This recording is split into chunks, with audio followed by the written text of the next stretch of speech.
نامی پشت میں جا کر حضرت عمر رضی اللہ تعالیٰ عنہ حضور سرور کونین صلی اللہ علیہ وآلہ وسلم کے ساتھ جا ملتے ہیں۔ بانے والا شخص غلام کو سواری پر سوار کرتا ہے اور خود نیچے چل رہے ہوتے ہیں سواری کو پکڑ کر۔ جناب حضرت عمر بن عاص نے وہاں دیکھا تو کہا جناب امیر المومنین تو نیچے چل رہے ہیں، یہ جو سوار ہے یہ غلام ہے۔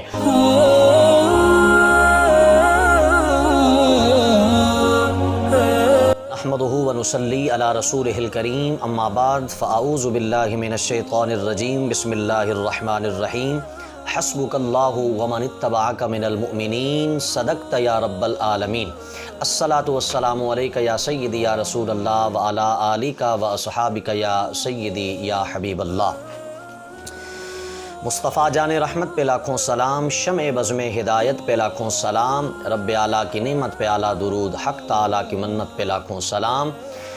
ہم غریبوں کے آقا پہ بے حد درود، ہم فقیروں کی ثروت پہ لاکھوں سلام، جس کے ماتھے شفاعت کا صحرا رہا اس جبین سعادت پہ لاکھوں سلام۔ مصطفیٰ جان رحمت پہ لاکھوں سلام،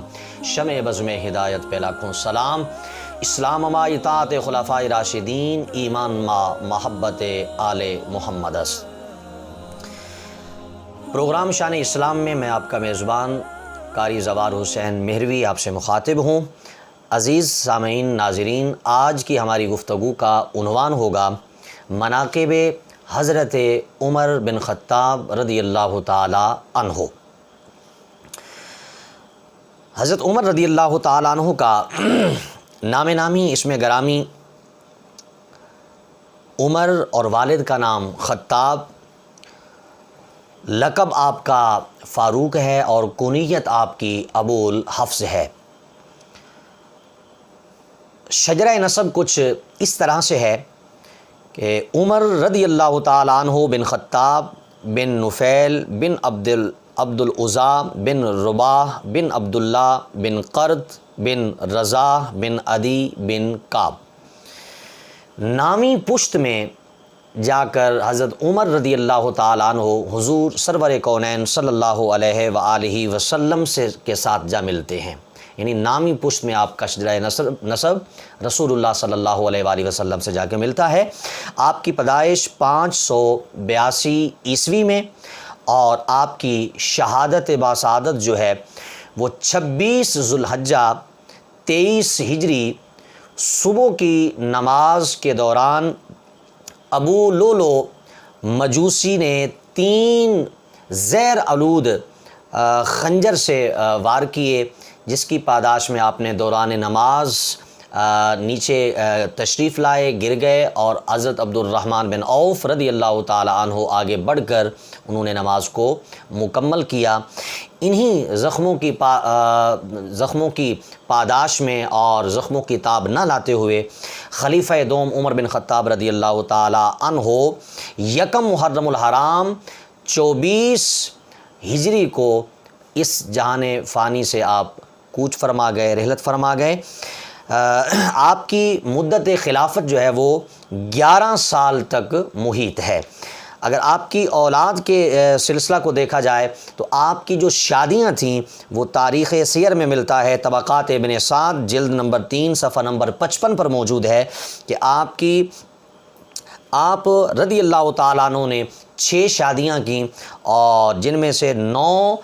بیٹے اور 2 بیٹیاں تھیں۔ بیٹوں کے نام عبداللہ، عبید اللہ، اسی طرح عاصم، زید، مجید، عبد الرحمن اکبر، عبد الرحمن اوسط اور عبد الرحمن اصغر۔ یہ آپ کے 9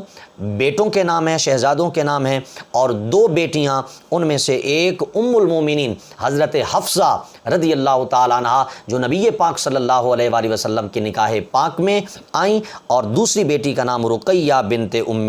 کلثوم۔ عزیزان گرامی قدر، حضرت فاروق اعظم رضی اللہ تعالی عنہ کے ایمان لانے کا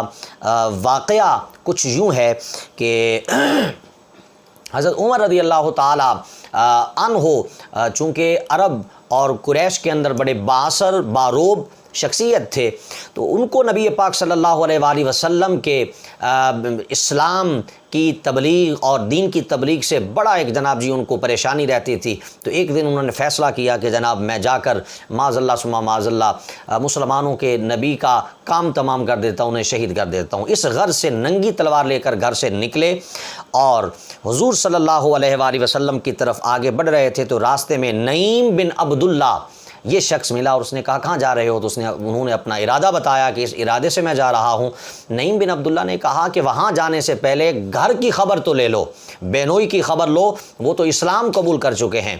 وہیں سے واپس پلٹتے ہیں، اپنے بینوئی کو شدید زد و کوب کرتے ہیں، ان کی پٹائی کرتے ہیں، بین چھڑانے آتی ہیں تو ان کے ساتھ بھی ان کا وہی رویہ ہوتا ہے۔ جب زیادہ تشدد کیا اور بہنوئی اور بین اپنے ارادے سے واپس نہ ہٹے اور انہوں نے اسلام اور دین کو چھوڑنے سے بالکل واضح انکار کر دیا، تاریخ کے اندر اور ملتا ہے کہ پوچھا عمر بن خطاب نے کہ میرے آنے سے پہلے جو الفاظ کی تلاوت آپ لوگ کر رہے تھے مجھے وہ بتائیں، مجھے وہ سنائیں۔ تو تاریخ میں ملتا ہے انہوں نے کہا کہ آپ پہلے غسل کریں پھر وضو کریں، چونکہ آپ ناپاک ہیں، ان کو آپ نہیں پکڑ سکتے۔ تو عمر بن خطاب نے کہا جی ٹھیک ہے، یہ سب کچھ کام کیا، اور مختلف روایات میں مختلف آیات بتائی جاتی ہیں کہ یہ تلاوت آپ کے بہنوئی اور آپ کی بہن نے، جو زیادہ مشہور روایت ہے کہ وہ سورہ طٰہٰ کی ابتدائی آیات تلاوت انہوں نے کر کے سنائیں کہ یہ ہم تلاوت کر رہے تھے، طٰہٰ ما انزلنا علیک القرآن لتشقیٰ، یہ آیات سنائیں اور اسلام سے اتنے متاثر ہوئے عمر بن خطاب، بہنوئی اور بہن کو کہا کہ جن کے ہاتھ پر آپ نے اسلام قبول کیا ہے چلیں مجھے بھی وہاں لے جائیں، میں بھی اسلام قبول کرتا ہوں۔ تو عزیزان گرامی قدر، عمر رضی اللہ تعالی عنہ ننگی تلوار وہی پکڑ کر تو جناب آگے بڑھتے ہیں، اور اس وقت نبی پاک صلی اللہ علیہ وآلہ وسلم کوہ صفا پر موجود واقع حضرت ارقم رضی اللہ تعالی عنہ کے گھر کے اندر تشریف فرما تھے، اور بیر جو پیرا دے رہے تھے وہ آپ کے چچا جان حضرت امیر حمزہ رضی اللہ تعالی عنہ، جو بڑے دلیر اور شجاع انسان تھے۔ جب آتے ہوئے عمر بن خطاب کو دیکھا، صحابہ نے بتایا کہ عمر بن خطاب ننگی تلوار لے کر آ رہے ہیں، تو حضرت امیر حمزہ رضی اللہ تعالیٰ عنہ نے کہا ان کو آنے دو، اگر تو یہ اچھی نیت سے آ رہے ہیں تو ٹھیک ہے، وگرنہ اس کی تلوار سے ہی اس کا کام تمام کر دیا جائے گا۔ تو عزیزان گرامی قدر، عمر بن خطاب رضی اللہ تعالیٰ عنہ جب آگے بڑھے تو رسول اللہ صلی اللہ علیہ وسلم ان سے آگے بڑھ کر ان کے دامن کو پکڑ لیا، عمر کس غرض سے آئے ہو؟ تو نظریں جھکا کر، روب والی آواز تھی چونکہ نبی پاک صلی اللہ علیہ وآلہ وسلم کی، نظریں جھکائیں اور زبان پر کپ کپی تاری تھی، کہا جناب میں تو اسلام لانے آیا ہوں۔ تو جب یہ منہ سے آواز نکلنا تھی، وہاں جتنے بھی صحابہ موجود تھے، نعرہ تکبیر کی آوازیں اور صدائیں بلند ہوئیں۔ تاریخ کی کتب کے اندر ملتا ہے کہ کوہ صفا کی پہاڑیاں جناب جی گونج اٹھیں نعرہ تکبیر اور نعرہ رسالت کے جناب جی آواز دل نواز سے۔ تو یوں جناب ان کے اسلام لانے کا ایک یہ واقعہ، اور جو میں نے آیت آپ کے سامنے تلاوت کی ہے اس کا شان نزول بھی یہی ہے کہ حسبک اللہ ومن اتبعک من المؤمنین۔ جب عمر بن خطاب رضی اللہ تعالیٰ عنہ اسلام اور دین کو قبول کیا تو اللہ پاک نے فرمایا کہ اے نبی صلی اللہ علیہ وآلہ وسلم تمہیں اللہ کافی ہے، اور ومن اتبعک من المؤمنین، اور جو مومنین آپ کی پیروی کرتے ہیں وہ آپ کو کافی ہیں۔ تو عزیزان گرامی قدر، 40 افراد حضرت عمر بن خطاب رضی اللہ تعالیٰ عنہ سے پہلے اسلام قبول کر چکے تھے، 41 میں حضرت عمر بن خطاب رضی اللہ تعالیٰ عنہ تھے۔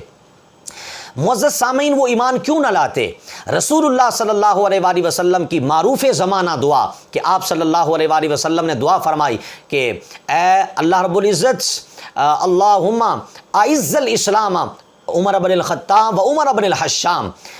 اے اللہ رب العزت عمر بن خطاب یا عمر بن حشام یعنی ابو جہل، ان دونوں میں سے جس کے ساتھ تو محبت کرتا ہے اسلام کو عزت عطا فرما ان کے ذریعے۔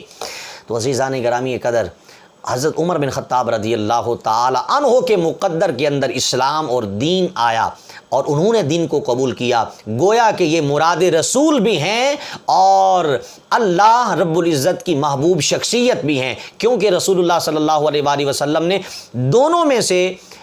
فرمایا کہ اے اللہ جن کو ان دونوں میں سے جن سے تو محبت فرماتا ہے اسلام کی دولت عطا فرما۔ تو گویا کہ عمر بن خطاب کی قبولیت اسلام سے معلوم یہ ہوا کہ اللہ تعالیٰ عمر بن خطاب رضی اللہ تعالیٰ عنہ کو محبوب جانتا ہے۔